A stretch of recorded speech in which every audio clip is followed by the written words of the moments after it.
എല്ലാവർക്കും നമസ്കാരം. ഞാൻ ആനന്ദ് ചന്ദ്രശേഖരൻ. മഹാഭാരതം കഴിഞ്ഞ ഭാഗത്തിൽ നമ്മൾ കേട്ടത് ഇതുവരെയാണ്. പാണ്ഡവരെ യുദ്ധത്തിൽ പിന്തുണയ്ക്കുക എന്ന ഉദ്ദേശത്തോടെ മഹാസൈന്യവുമായി ഇറങ്ങിത്തിരിച്ച ശല്യരെ ദുര്യോധനൻ കുതന്ത്രത്തിലൂടെ സ്വന്തം പക്ഷത്തേക്ക് ആക്കുന്നു. തുടർന്ന് യുധിഷ്ഠിരനെ കാണാൻ ശല്യർ പോകുന്നു. യുദ്ധം അരങ്ങേറുകയാണെങ്കിൽ കർണന്റെ സാരഥിയാവുക ശല്യർ ആയിരിക്കുമെന്നും അങ്ങനെ സംഭവിക്കുന്ന വേളയിൽ ശല്യർ സദാ കർണനെ വാക്കുകൾ കൊണ്ട് മുറിവേൽപ്പിക്കുകയും അർജുനനെ പ്രകീർത്തിക്കുകയും ചെയ്യണമെന്ന് യുധിഷ്ഠിരൻ അഭ്യർത്ഥിക്കുന്നു. ശല്യർ അത് സമ്മതിക്കുകയും തുടർന്ന് യുധിഷ്ഠിരനോട് യാത്ര പറഞ്ഞ് ദുര്യോധന പക്ഷത്ത് ചേരുകയും ചെയ്യുന്നു. നമുക്കിനി മഹാഭാരതം ബാക്കി കേൾക്കാം. പാണ്ഡവരുടെയും കൗരവരുടെയും അഭ്യർത്ഥന മാനിച്ച് നാനാദിക്കുകളിൽ നിന്നും രാജാക്കന്മാർ സൈന്യവുമായി എത്തി തങ്ങൾ അനുകൂലിക്കുന്ന പക്ഷത്തെ പിന്തുണയ്ക്കുവാനായി. മഹാരഥനായ സത്യകി ഒരു അക്ഷൗഹിണി സൈന്യവുമായി എത്തി പാണ്ഡവ പക്ഷത്ത് ചേർന്നു. ആ സൈന്യത്തിൻ്റെ കൈവശമില്ലാത്ത ആയുധങ്ങൾ ഒന്നും തന്നെയില്ലായിരുന്നു. മഴു, കുന്തം, വാൾ, ഗദ, അമ്പും വില്ലും, പാശം എന്നുവേണ്ട സകല ആയുധങ്ങളുമേന്തിയാണ് സത്യകിയുടെ സൈന്യം എത്തിയത്. കാർമേഘം പോലെ ആ മഹാസൈന്യം കാണപ്പെട്ടു. ആ സൈനികരുടെ ആയുധങ്ങൾ ഇടിമിന്നൽ പോലെ തിളങ്ങി. സത്യകിയുടെ ഒരു അക്ഷൗഹിണി സേന യുധിഷ്ഠിരന്റെ മഹാസൈന്യത്തിൽ ലയിച്ചു. നദി വന്ന് സാഗരത്തിൽ ലയിക്കുന്ന കണക്കെ. ചേതി രാജനായ ദൃഷ്ടകേതു, മഗധയുടെ രാജനായ ജരാസന്ധന്റെ പുത്രനായ ജയത്സേനൻ, ദ്രുപദൻ എന്നിവരെല്ലാം ഓരോ അക്ഷൗഹിണി സൈന്യവുമായി എത്തി യുധിഷ്ഠിര പക്ഷത്ത് ചേർന്നു. മത്സ്യദേശത്തിന് അധിപതിയായ വിരാടനും പാണ്ഡവ പക്ഷത്ത് ചേർന്നു ഒരു അക്ഷൗഹിണി സേനയുമായി. അങ്ങനെ പാണ്ഡവ സൈന്യം മൊത്തത്തിൽ 7 അക്ഷൗഹിണിയായി. ഇതുപോലെ രാജാക്കന്മാർ കൗരവ പക്ഷത്തും ചേർന്നു. ഭൂരിശ്രവസ്, ശല്യർ, കൃതവർമ്മൻ, ജയദ്രഥൻ മുതലായ രാജാക്കന്മാർ ഓരോരുത്തരും ഓരോ അക്ഷൗഹിണി സൈന്യവുമായി വന്ന് ദുര്യോധന പക്ഷത്ത് ചേർന്നു. പർവ്വതത്തിനു ചുറ്റും മേഘങ്ങൾ കണക്കെ രാജാക്കന്മാർ വലിയ സൈന്യവുമായി ഹസ്തിനപുരിയിലേക്ക് എത്തി. കാംബോജ ദേശത്തിന് അധിപതിയായ സുദക്ഷിണ ഒരു അക്ഷൗഹിണി സേനയുമായി ദുര്യോധന പക്ഷത്ത് ചേർന്നു. ഈ സേനകളിൽ യവനന്മാരും ചീനദേശത്ത് നിന്ന് പോലുമുള്ള യോദ്ധാക്കന്മാർ ഉണ്ടായിരുന്നു. യവനന്മാർ എന്നാൽ ഗ്രീക്ക് യോദ്ധാക്കന്മാരെയാണ് ഉദ്ദേശിക്കുന്നത്. അവന്തിയിൽ നിന്നും മഹിഷ്മതിയിൽ നിന്നും കേകേയ ദേശത്തു നിന്നുമെല്ലാം രാജാക്കന്മാർ അവരവരുടെ മഹാസൈന്യവുമായി ദുര്യോധന പക്ഷത്ത് ചേർന്നു. അങ്ങനെ പാണ്ഡവ പക്ഷം 7 അക്ഷൗഹിണി സൈന്യവും കൗരവപക്ഷം 11 അക്ഷൗഹിണി സൈന്യവുമായി മാറി. 7ഉം 11ഉം ചേർന്ന് 18 അക്ഷൗഹിണി എന്ന സംഖ്യയിലെത്തി. 18 അക്ഷൗഹിണി സൈന്യം. മഹായുദ്ധത്തിൻ്റെ മുന്നൊരുക്കം. ഇതേ സമയം ധൃതരാഷ്ട്രർ സഞ്ജയനെ അടുത്ത് വിളിപ്പിച്ചു. മഹായുദ്ധത്തിൻ്റെ മുന്നൊരുക്കങ്ങൾ കേട്ട് ആ അന്ധപിതാവ് ഭയന്നു. 18 അക്ഷൗഹിണി എന്ന് പറയുന്നത് തൻ്റെ ഭാവനയ്ക്കും അപ്പുറത്താണ്. അത്രയും ബൃഹത്തായ ഒരു മനുഷ്യക്കുരുതിയാണ് സംഭവിക്കുവാൻ പോകുന്നത്. സർവനാശം, വിധവകളുടെ ഒരു മഹാരാജ്യം. ധൃതരാഷ്ട്രർ സഞ്ജയനോട് പറഞ്ഞു, സഞ്ജയ, പാണ്ഡവർ ഉപപ്ലവ്യത്തിലുണ്ട് എന്ന് ഞാൻ അറിയുന്നു. എത്രയും വേഗം എൻ്റെ ദൂതനായി ഉപപ്ലവ്യത്തിൽ പോയി പാണ്ഡവരെ കാണുക.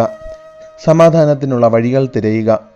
ഹസ്തിനപുരിയിൽ 11 അക്ഷൗഹിണി സൈന്യത്തിൻ്റെ മുഴക്കമാണ് ഞാൻ കേൾക്കുന്നത്. സൈനികർ ആയുധങ്ങൾ വീശി പരിശീലിക്കുന്നതിൻ്റെ ശിൽക്കാര ശബ്ദം എന്നെ ഭയപ്പെടുത്തുന്നു. കാറ്റിലൂടെ എത്തുന്ന ഇരുമ്പിൻ്റെയും എണ്ണയുടെയും ഗന്ധം ഞാൻ അറിയുന്നു. അതിനോടൊപ്പം രക്തത്തിൻ്റെ ഗന്ധവും കൂടി കലരാതിരിക്കുവാൻ സഞ്ജയ, നീ പോയി പാണ്ഡവരെ കാണുക. സമാധാനത്തിനുള്ള വഴികൾ കണ്ടെത്തിയാലും. പാണ്ഡവർക്ക് അവകാശപ്പെട്ടത് ദുര്യോധനൻ കൈക്കലാക്കി വച്ചിരിക്കുകയാണ് എന്ന് എനിക്കറിയാം. അവർ സ്വന്തം അധ്വാനത്തിലൂടെ പടുത്തുയർത്തിയ ഇന്ദ്രപ്രസ്ഥവും ദുര്യോധനൻ്റെ കൈവശമാണ്. അതും എനിക്കറിയാം. പാണ്ഡവരുടെ പക്ഷത്താണ് ന്യായമെന്നും എനിക്കറിയാം. ധർമ്മമേത് അധർമ്മമേത് എന്നെനിക്കറിയാം. ന്യായവും അന്യായവും എനിക്കറിയാം. സത്യവും കള്ളവും എനിക്കറിയാം. എന്നാൽ എനിക്ക് ഒന്നും തന്നെ ചെയ്യുവാൻ കഴിയുന്നില്ല. അല്പബുദ്ധിയായ ദുര്യോധനനെ എനിക്ക് നേർവഴിക്ക് നയിക്കുവാൻ കഴിയുന്നില്ല. ദുര്യോധനൻ്റെ നിഴൽ പോലെ കൂടെ നടക്കുന്ന കർണൻ എന്നെ അത്യധികം അസ്വസ്ഥനാക്കുന്നു. 11 അക്ഷൗഹിണി സൈന്യം വച്ച് പാണ്ഡവരെ തോൽപ്പിച്ചു കളയാമെന്നാണ് ദുര്യോധനൻ കരുതുന്നത്. പാണ്ഡവർക്ക് അർഹമായത് നൽകി സമാധാനപരമായി തർക്കം അവസാനിപ്പിക്കുവാനുള്ള വിവേകം ദുര്യോധനന് ഇല്ല. ഗാണ്ഡീവധാരിയായ അർജുനൻ ഒരാൾ മതി ലോകത്തെ മുഴുവൻ ചാമ്പലാക്കുവാൻ. അതിനു പുറമെ കേശവൻ പാണ്ഡവ പക്ഷത്താണെങ്കിൽ പിന്നെ വിജയം പാണ്ഡവർക്കായിരിക്കും എന്നതിൽ ഒരു സംശയവുമില്ല. സവ്യസാചി അർജുനൻ അജയ്യനാണ്. അവൻ ദേവേന്ദ്രനെയും ദേവന്മാരെയും പോലും തോൽപ്പിച്ചവനാണ്. നിവാത കവചസ്സുകളെയും കാലകേയന്മാരെയും നിഗ്രഹിച്ചവനാണ്. പാർത്ഥനെപ്പറ്റി ആലോചിക്കുമ്പോൾ എൻ്റെ ചോര തണുത്തു പോവുകയാണെങ്കിൽ വൃഗോദരനെപ്പറ്റി ആലോചിക്കുമ്പോൾ എൻ്റെ ഹൃദയം കിടുങ്ങുകയാണ്. 10,000 മതയാനകൾക്ക് സമനായ ഭീമസേനൻ ഗദ ചുഴറ്റി വരുമ്പോൾ 11 അക്ഷൗഹിണി എന്നത് സിംഹത്തിന് മുന്നിൽ പെട്ടുപോയ മുയൽക്കൂട്ടം കണക്കെ മാത്രമായി പോകുന്നു. ഭീമസേനൻ എന്ന കൊടുംകാറ്റിനെ ആർക്ക് തടയുവാൻ കഴിയും? അവൻ അർജുനന് സമനാണ്. ഗദയേന്തിയ അവൻ്റെ മുന്നിൽ പെട്ടുപോകുന്നത് യമദേവന് മുന്നിൽ പെട്ടുപോകുന്നതിന് സമമാണ്. നകുല സഹദേവന്മാർ വാൾപ്പയറ്റിൽ അഗ്രഗണ്യരാണ്. ഇവരെല്ലാവരും യുധിഷ്ഠിരൻ്റെ ഒരു മൂളലിനു വേണ്ടി കാത്തു നിൽക്കുകയാണ്. പരുന്ത് പ്രാവിൻകൂട്ടത്തെ എന്ന കണക്കെ പാണ്ഡവർ കൗരവരെ മുച്ചൂട് മുടിപ്പിക്കും. അതിനാൽ നീ പോയി അവരോട് സംസാരിക്കുക സഞ്ജയ. യുദ്ധം ഒഴിവാക്കിയേ തീരൂ. വാസുദേവൻ ചിരിക്കുന്നത് മാത്രമേ നമ്മളെല്ലാവരും കണ്ടിട്ടുള്ളൂ. ശത്രുപക്ഷത്ത് അദ്ദേഹം നിൽക്കുന്നതിനെപ്പറ്റി ചിന്തിക്കുവാനുള്ള ത്രാണി പോലും എനിക്കില്ല സഞ്ജയ. ദൈവകൃപയാൽ പാണ്ഡവർ ധർമ്മത്തെ വിട്ട് ഒന്നും തന്നെ ചെയ്യുകയില്ല. അവർ സമാധാനത്തിന് സദാ ഒരുക്കവുമാണ്. സഞ്ജയ, ഞാൻ വീണ്ടും പറയുന്നു, ക്രോധാകുലനായ അർജുനനും ഭീമനും ജടയഴിച്ച് താണ്ഡവമാടുന്ന പരമേശ്വരന് തുല്യരാണ്. പോകൂ സഞ്ജയ, എങ്ങനെയെങ്കിലും പാണ്ഡവരെ അനുനയിപ്പിക്കുക. ഏതു വിധേനയും യുദ്ധം തടയണം. സഞ്ജയ, പോയി യുധിഷ്ഠിരനോടും കേശവനോടും സംസാരിക്കുക. ഇപ്പോൾ തന്നെ പുറപ്പെടുക. അങ്ങനെ ധൃതരാഷ്ട്രരുടെ ദൂതനായി സഞ്ജയൻ ഉപപ്ലവ്യത്തിലേക്ക് യാത്രയായി. ഉപപ്ലവ്യത്തിലെത്തിയ സഞ്ജയനെ പാണ്ഡവർ ആചാര മര്യാദകളോടെ സ്വീകരിച്ചു. കുശലാന്വേഷണങ്ങൾക്ക് ശേഷം സഞ്ജയൻ തൻ്റെ ആഗമനോദ്ദേശം പാണ്ഡവരെയും കേശവനെയും അറിയിച്ചു. സഞ്ജയൻ യുധിഷ്ഠിരനോട് പറഞ്ഞു, ഹേ അജാതശത്രു, താങ്കളെയും പാണ്ഡവ സഹോദരന്മാരെയും ആയുരാരോഗ്യ സൗഖ്യത്തോടെ കാണുവാൻ കഴിഞ്ഞതിൽ ഞാൻ അത്യധികം സന്തോഷിക്കുന്നു. കേശവ, അങ്ങയ്ക്ക് എൻ്റെ പ്രണാമം. ധൃതരാഷ്ട്ര മഹാരാജൻ നിങ്ങളെല്ലാവരുടെയും സൗഖ്യമാണ് കാംക്ഷിക്കുന്നത് എന്ന് അറിഞ്ഞാലും ഭീമസേനനും അർജുനനും നകുല സഹദേവന്മാർക്കും ദ്രൗപദിക്കും സൗഖ്യമായിരിക്കുന്നു എന്ന് അദ്ദേഹം വിശ്വസിക്കുന്നു. നിങ്ങളെല്ലാവർക്കും എൻ്റെ പ്രണാമം. ഞാൻ ധൃതരാഷ്ട്ര മഹാരാജാവിൻ്റെ ദൂതനായാണ് നിങ്ങൾക്ക് സമക്ഷം എത്തിയിരിക്കുന്നത്. ഇവിടെ സഞ്ജയൻ യുധിഷ്ഠിരനെ അജാതശത്രു എന്ന് വിശേഷിപ്പിക്കുന്നത് നമ്മൾ കേട്ടു. അജാതശത്രു എന്ന പേരിന് അർത്ഥം ശത്രുവായി ആരും തന്നെ ഇല്ലാത്തവൻ എന്നാണ്. അതായത് യുധിഷ്ഠിരൻ്റെ ശത്രുവാകുവാൻ മാത്രം യോഗ്യതയുള്ള ആരും തന്നെയില്ല എന്ന്. ആരും തന്നെ യുധിഷ്ഠിരന് പോന്ന ഒരു എതിരാളിയെ അല്ല എന്നതാണ് അജാതശത്രു എന്ന വിശേഷണത്തിലൂടെ ഉദ്ദേശിക്കുന്നത്. നമുക്ക് മഹാഭാരതത്തിലേക്ക് തിരിച്ചെത്താം. സഞ്ജയൻ പറയുന്നത് കേട്ട് യുധിഷ്ഠിരൻ പറഞ്ഞു, സഞ്ജയ, താങ്കൾക്ക് സ്വാഗതം. ഞങ്ങൾക്ക് സൗഖ്യം തന്നെയാണെന്ന് ധൃതരാഷ്ട്ര മഹാരാജനെ അറിയിച്ചാലും ഹസ്തിനപുരിയിൽ എന്തുണ്ട് വിശേഷം? പിതാമഹന് സൗഖ്യം തന്നെയല്ലേ? ധൃതരാഷ്ട്ര മഹാരാജനും അദ്ദേഹത്തിൻ്റെ പുത്രന്മാർക്കും സൗഖ്യമല്ലേ? ദുര്യോധനന്റെ ഉപദേഷ്ടാവ് കർണനും അശ്വത്ഥാമാവും സുഖമായിരിക്കുന്നുവല്ലോ അല്ലേ? അവിടെ ഹസ്തിനപുരിയിൽ എല്ലാവരും വിരാട യുദ്ധം നന്നായി ഓർക്കുന്നുവെന്നും അന്ന് എന്താണ് സംഭവിച്ചത് എന്നും നന്നായി ഓർക്കുന്നുവെന്നും ഞാൻ പ്രതീക്ഷിക്കുന്നു. താങ്കൾ ധൃതരാഷ്ട്ര മഹാരാജാവിൻ്റെ സന്ദേശം എന്താണ് എന്ന് ഞങ്ങളെ അറിയിച്ചാലും. സഞ്ജയൻ പറഞ്ഞു, അല്ലയോ പാണ്ഡവ, ഹസ്തിനപുരിയിൽ എല്ലാവരും സൗഖ്യമായിരിക്കുന്നു. പാണ്ഡവർ അനുഭവിക്കേണ്ടി വന്ന കഷ്ടപ്പാടുകളെക്കുറിച്ച് അവർ ബോധവാന്മാരാണ്. പാണ്ഡവർ എന്തിനും പോന്നവർ ആണ് എന്ന് പൂർണ്ണ ബോധ്യമുള്ളതിനാൽ തന്നെയാണ് ധൃതരാഷ്ട്ര മഹാരാജൻ എന്നെ നിങ്ങളുടെ സമക്ഷത്തേക്ക് സമാധാന ശ്രമത്തിനായി അയച്ചിരിക്കുന്നതും. പാണ്ഡവരെ, കേശവ, വിരാടരാജൻ, നിങ്ങളെല്ലാവരും കേട്ടാലും ധൃതരാഷ്ട്ര മഹാരാജാവിന് എന്താണ് പറയുവാനുള്ളത് എന്ന്. യുധിഷ്ഠിര, താങ്കൾ മനസ്സ് വെച്ചാൽ സമാധാനം പുനഃസ്ഥാപിക്കുവാൻ കഴിയും. ധൃതരാഷ്ട്ര മഹാരാജൻ ഇപ്പോൾ നിലനിൽക്കുന്ന പ്രശ്നത്തിന് സമാധാനപരമായ ഒരു പരിഹാരം കണ്ടെത്തുവാനാണ് ആഗ്രഹിക്കുന്നത്. ഭീമനും അർജുനനും അടങ്ങുന്ന പാണ്ഡവപക്ഷം അജയരാണ് എന്ന് കരുതപ്പെടുന്നത് പോലെ തന്നെ ശക്തമാണ് ഭീഷ്മരും ദ്രോണരും കർണനും അശ്വത്ഥാമാവും ദുര്യോധനനുമെല്ലാം അടങ്ങുന്ന കൗരവപക്ഷവും. രണ്ട് പക്ഷത്തും വീരന്മാർക്ക് ഒരു ക്ഷാമവുമില്ല. ഇവർ തമ്മിൽ ഏറ്റുമുട്ടിയാൽ വിജയമാരും കൈവരിക്കുകയില്ല. രണ്ട് പക്ഷവും പരാജയപ്പെടുക മാത്രമേ ഉള്ളൂ. യുദ്ധത്തിൽ ആര് തന്നെ ജയിച്ചാലും ആത്യന്തികമായി അവർ ഒന്നും തന്നെ നേടുന്നില്ല എന്നതാണ് സത്യം.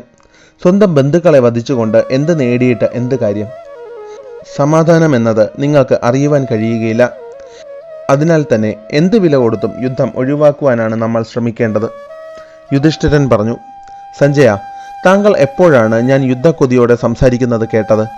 ഞാൻ യുദ്ധം ആഗ്രഹിക്കുന്നില്ല, എന്നാൽ ഞാൻ യുദ്ധത്തെ ഭയക്കുന്നുമില്ല എന്ന് അറിഞ്ഞാലും യുദ്ധം ഒഴിവാക്കുവാൻ കഴിഞ്ഞാൽ അത് തന്നെയാണ് ഏറ്റവും മഹത്തരമായ കാര്യം.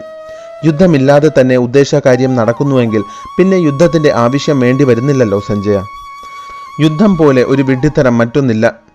എന്നാൽ മറ്റു വഴികൾ ഒന്നും തന്നെ തെളിയുന്നില്ല എങ്കിൽ പിന്നെ അവസാനം യുദ്ധം തന്നെ വേണ്ടിവരും. യുദ്ധം എന്നത് ദുഃഖകരമാണ്. ഞങ്ങൾ അത് ആഗ്രഹിക്കുന്നില്ല. സഞ്ജയ, ദുര്യോധനൻ അടങ്ങുന്ന കൗരവപക്ഷം വച്ചനുഭവിച്ചു പോകുന്ന സമ്പത്ത് എത്രത്തോളമാണെന്ന് താങ്കൾ ആലോചിച്ചു നോക്കുക. ഞങ്ങൾ പാണ്ഡവർക്ക് എന്താണ് ഉള്ളത് എന്ന് ആലോചിച്ചു നോക്കുക. അർഹമായത് മാത്രമാണ് ഞങ്ങൾ ആവശ്യപ്പെടുന്നത്. അതും നേരായ വഴിക്ക് ധർമ്മത്തിലൂന്നി മാത്രമാണ് ഞങ്ങൾ ആവശ്യപ്പെടുന്നത്. ദുരനുഭവങ്ങളുടെ ഒരു ഘോഷയാത്ര തന്നെയായിരുന്നു ഞങ്ങളുടെ ഇതുവരെയുള്ള ജീവിതം. ഞങ്ങൾ അതെല്ലാം അനുഭവിച്ചു. ഇനി ഞങ്ങൾക്ക് അർഹമായത് ഞങ്ങൾക്ക് തരിക. അതിന് ഒരുക്കമല്ലെങ്കിൽ പിന്നെ യുദ്ധമെന്ന വഴി മാത്രമേ ഞങ്ങൾക്ക് മുന്നിലുള്ളൂ. ഞങ്ങൾ ഞങ്ങളുടെ സ്വന്തം രാജ്യത്ത് നിന്നും പുറത്താക്കപ്പെട്ടവരാണ്. ഞങ്ങൾക്ക് അതിൽ പരാതിയില്ല. സംഭവിക്കേണ്ടത് സംഭവിച്ചു. വിധിയെന്ന് ഞങ്ങൾ സമാധാനിക്കാം. കഴിഞ്ഞത് കഴിഞ്ഞു. ഇനി ഞങ്ങൾക്ക് അർഹമായത് ഞങ്ങൾക്ക് ലഭിച്ചേ തീരുകയുള്ളൂ. എല്ലാം കൈപ്പിടിയിൽ ഒതുക്കി എന്തിനാണ് ധൃതരാഷ്ട്രർ വിലപിക്കുന്നത്?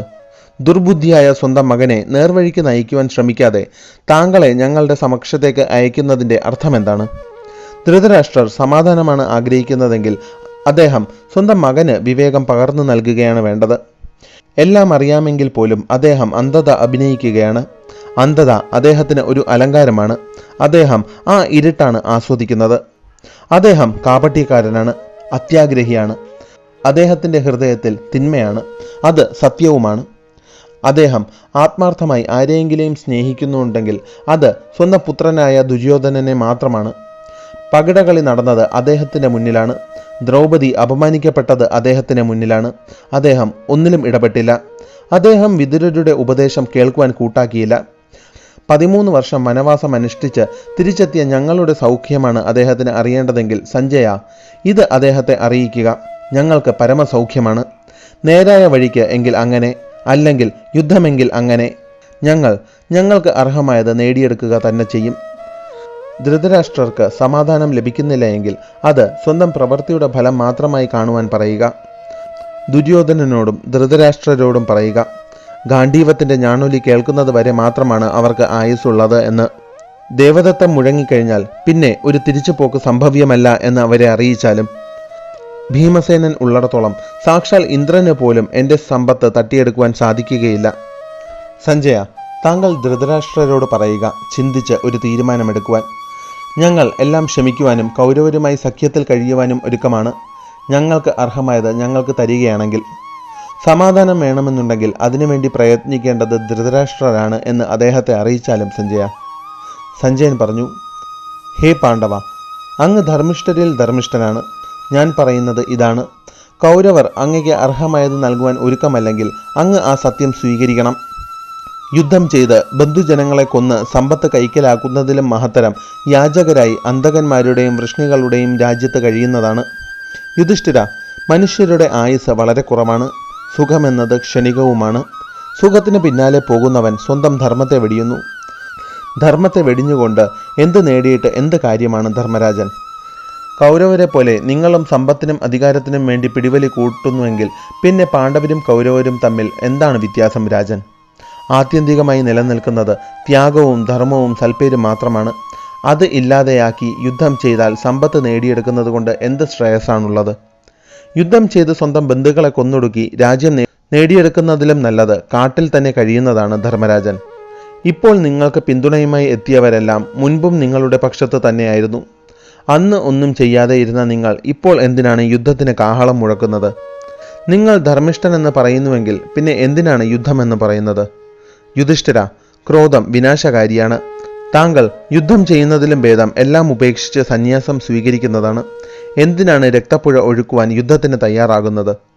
ഇത് കേട്ട് യുധിഷ്ഠിരൻ പറഞ്ഞു, സഞ്ജയ, ഞാൻ ധർമ്മം അനുഷ്ഠിക്കുന്നുവോ ഇല്ലയോ എന്ന് ധാരണയില്ലാതെ ഇപ്രകാരം എന്നോട് സംസാരിക്കരുത്. ഞാൻ ക്ഷത്രിയനാണ്. ക്ഷത്രിയന് ചേർന്ന ധർമ്മമാണ് ഞാൻ ആചരിക്കുന്നത്. അതാണ് ഞാൻ ആചരിക്കേണ്ടതും.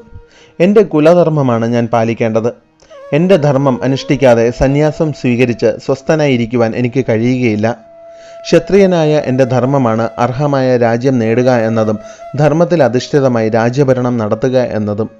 സന്യാസ ജീവിതം ജീവിക്കുക എന്നത് ഞാൻ സ്വധർമ്മം വെടിയുന്നതിന് തുല്യമാണ് സഞ്ജയ. ക്ഷത്രിയനായ എനിക്ക് ബ്രാഹ്മണൻ്റെ ധർമ്മം അനുഷ്ഠിക്കുവാൻ കഴിയുകയില്ല. ഞാൻ എൻ്റെ കുലത്തിന് ചേർന്ന ധർമ്മം മാത്രമേ ആചരിക്കുകയുള്ളൂ. അധർമ്മത്തിൻ്റെ പാതയിൽ എനിക്ക് ഒന്നും തന്നെ വേണ്ട. ഞാനും താങ്കളും പറയുന്നതെല്ലാം കേട്ട് അറിവിൻ്റെ സാഗരമായ കേശവൻ ഇരിക്കുന്നുണ്ടല്ലോ ഇവിടെ. അദ്ദേഹം പറയട്ടെ ഞാൻ എന്ത് ചെയ്യണമെന്ന്. അദ്ദേഹം പറയുന്നതിനപ്പുറം ഞാൻ പോവുകയില്ല. വാസുദേവ, അങ്ങ് പറഞ്ഞാലും ഞാൻ എന്താണ് ചെയ്യേണ്ടത്? കേശവ, മധുസൂദന, മാധവ, അങ്ങ് പറഞ്ഞാലും എന്താണ് എൻ്റെ ധർമ്മം? നേർവഴി കാണിച്ചു തന്നാലും പ്രഭു. എല്ലാവരും ശ്രീകൃഷ്ണൻ എന്താണ് പറയുവാൻ പോകുന്നത് എന്ന് കേൾക്കുവാനായി കാതോർത്തിരുന്നു. തൽക്കാലം മഹാഭാരതത്തിൻ്റെ ഈ ഭാഗം ഞാൻ ഇവിടെ വച്ച് നിർത്തുകയാണ്. എല്ലാവർക്കും ഈ ഭാഗം ഇഷ്ടമായെന്ന് കരുതുന്നു. അഭിപ്രായങ്ങൾ കമൻസിലൂടെ അറിയിക്കുവാൻ ശ്രമിക്കുക. നന്ദി.